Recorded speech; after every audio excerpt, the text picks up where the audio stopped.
Hello everyone, मैं कृष्णा जोशी और आज हम करेंगे एक्सरसाइज 11 क्लास 9th की है। Area, surface areas and volume से रिलेटेड। ठीक है, तो इसके अंदर आपको क्या करना है, जो नई वाली एनसीईआरटी की बुक है उसके अंदर ये चैप्टर 11 है और जो पुरानी वाली एनसीईआरटी की बुक है उसके अंदर आपका ये चैप्टर 13 है। ठीक है, अब यहाँ पर आपको मिल रही है 11.1 करनी, 11.2, 11.3, 11.4।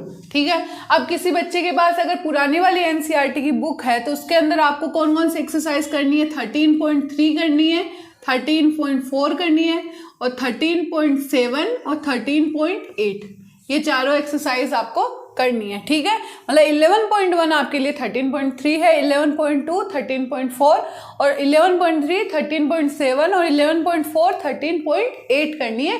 इसके अलावा जो भी एक्सरसाइज आपकी बच गई वो आपको कट करनी है, नहीं करना उनको। ठीक है, अब यहाँ पर आपके पास इस बार जो भी सिलेबस के अकॉर्डिंग है ना, न्यू वाले सिलेबस के अकॉर्डिंग आपके पास इंट्रोडक्शन के पार्ट में, सिर्फ इंट्रोडक्शन के पार्ट में आपके पास क्या है, एक तो कोन और एक आपके पास पेयर है।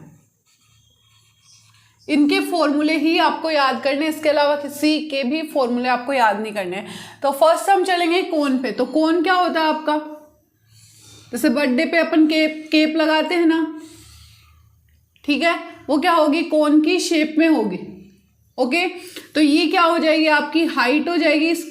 ओके, ये हो गई आपकी रेडियस, बेस की रेडियस हो गई और इसको बोलते हैं अपन एल।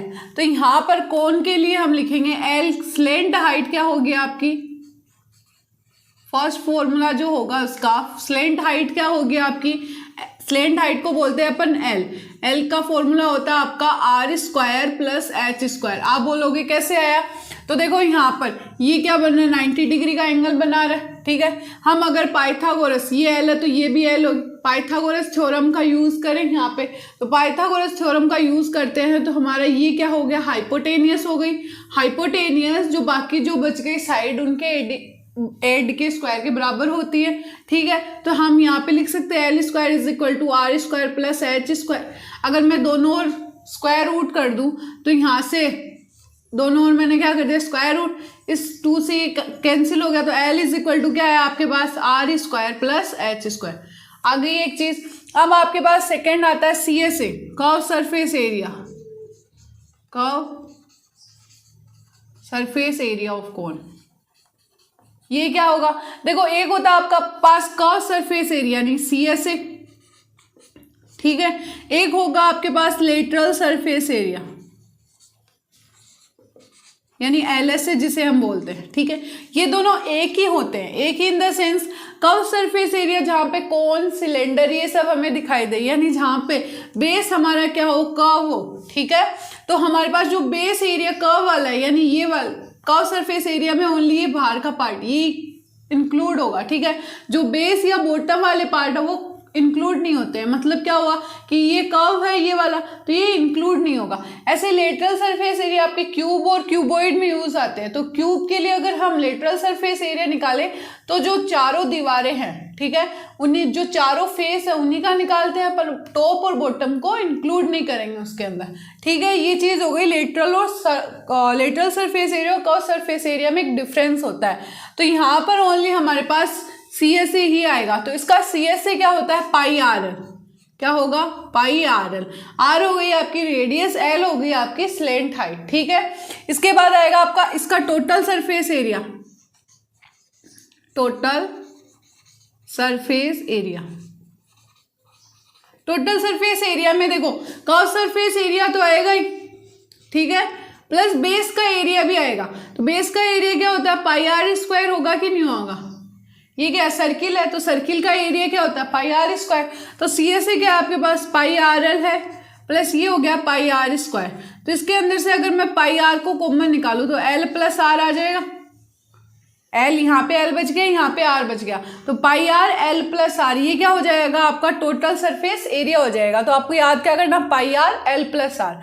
इसके बाद आपका वॉल्यूम आएगा, तो इसका वॉल्यूम होता है आपका 1/3 pi are square h, 1/3 pi are square h. तो स्लेंट हाइट ओनली किसमें, कर्व सरफेस एरिया और टोटल सरफेस एरिया में भी यूज होगी, ठीक है। इसके बाद वॉल्यूम में क्या आता है आपका 1/3 पाई आर स्क्वायर एच। उसके बाद ये हो गया आपका कोन का कंप्लीट। इसके बाद करेंगे अपन स्पेयर पे चलेंगे। तो स्पेयर क्या होता है आपका, आपने बॉल देखी, ठीक है, जो अंदर से खोखली होती है,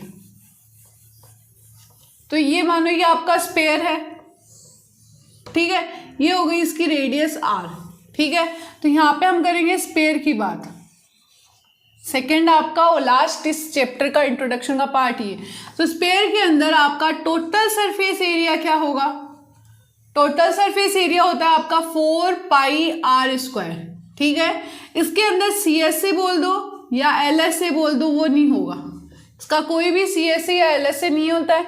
इसके बाद अगर इसके वॉल्यूम की बात करें हम, तो इसका वॉल्यूम हो जाएगा आपका 4/3 पाई आर की क्यूब, ठीक है, ये होता है। तो ये दो फॉर्मूले, स्पेयर के अंदर दो फॉर्मूले आपके, टीएसए और वॉल्यूम। तो टीएसए होगा 4 पाई आर स्क्वायर और वॉल्यूम होगा 4/3 पाई आर की क्यूब। इसके बाद इसी के अंदर एक आता है हेमीस्फेयर। तो हेमीस्फेयर का सीएसए क्या होगा वो बताना है, उसके बाद टीएसए क्या होगा वो बताना है, और इसका वॉल्यूम क्या होगा वो भी हमें पता होना चाहिए। ये तीनों चीजें हमें बतानी। अब हेमीस्फेयर होता क्या है, तो देखो अगर बॉल को हम हाफ कट कर दे, बॉल को क्या कर दे, हाफ कट कर दे, ठीक है, तो वो क्या बन जाएगा आपका हेमीस्फेयर। तो ये क्या हो गई आपकी रेडियस हो गई यहां तक, ठीक है। तो सी एस सी इसका क्या होगा, सी एस सी क्या हो जाएगा इसका 2 पाई आर स्क्वायर, क्या होगा 2 pi are square. T S C क्या होगा 3 पाई आर स्क्वायर। और वॉल्यूम, जो वॉल्यूम स्पेयर का था उसका हाफ कर दो, तो यहाँ पे 4 था, नीचे अगर 2 से डिवाइड दो इस पूरे को, तो यहाँ पे कितना आ जाएगा 2/3 पाई आर की क्यूब। ये वाली चीज है। एक चीज और याद रखना कि आपके पास अगर सरफेस एरिया की जब भी बात हो, तो आपको जो यूनिट है सेंटीमीटर या मीटर, उसका क्या करना है, स्क्वायर लिखना है लास्ट में, ठीक है। और अगर जब बात वॉल्यूम की हो, तो आपके पास यूनिट का क्या होना चाहिए, यूनिट की क्या होनी चाहिए, क्यूब होनी चाहिए, ठीक है। ये चीज ध्यान रखनी है आपको कि सरफेस एरिया की बात हो तो यूनिट का स्क्वायर, और वॉल्यूम हो तो यूनिट की क्यूब होगी। और अगर कई बार क्या होता है कि अपन को कॉस्ट पूछ लेता है, तो हमारे पास वो फॉर्मूला होता है एरिया इंटू रेट, ठीक है। अब एरिया की जगह पेरीमीटर भी आ सकता है। अब रेट के ऊपर डिपेंड करता है, अगर रेट आए 5 पर मीटर स्क्वायर, इसका मतलब यहाँ पे क्या हो रहा है, यूनिट का स्क्वायर हो रहा है, तो यहाँ पे क्या आएगा एरिया। अगर पर मीटर क्यूब आ जाए तो वॉल्यूम मतलब कैपेसिटी, ओके, एरोस्पेस बोल सकते हैं अपन यहाँ पे। तो मीटर क्यूब आ जाए तो एरिया ना आके वहां पे क्या आएगा, वॉल्यूम आएगा, वॉल्यूम इंटू रेट, ये वाली चीज है। तो नॉर्मल आपको दो फॉर्मूले याद रखने हैं आपको, एक कोन का और एक स्पेयर का। कोन का जो वॉल्यूम निकालते हैं वो कितना होता है 1/3 पाई आर स्क्वायर, सीएसए कितना होगा पाई आर एल, और टोटल सरफेस एरिया कितना होता है पाई आर एल प्लस आर, ठीक है। ये वाली चीज हो गई। इसके बाद स्पेयर की बात आती है, स्पेयर में total surface area 4 pi are square, इसका वॉल्यूम कितना होगा 4/3 पाई आर की क्यूब। हेमी स्पेयर की बात आती है तो सीएसए कितना होता है 2 पाई आर स्क्वायर, फिर आपका total surface area 3 pi are square और वॉल्यूम होगा 2/3 पाई आर की क्यूब। तो इसी के साथ आपका इंट्रोडक्शन का जो पार्ट है वो क्या होता है कंप्लीट। अपन नेक्स्ट वीडियो में नेक्स्ट एक्सरसाइज करेंगे। अगर आपको ये वीडियो अच्छा लगा हो तो इसको लाइक शेयर एंड सब्सक्राइब जरूर करना। Thank you.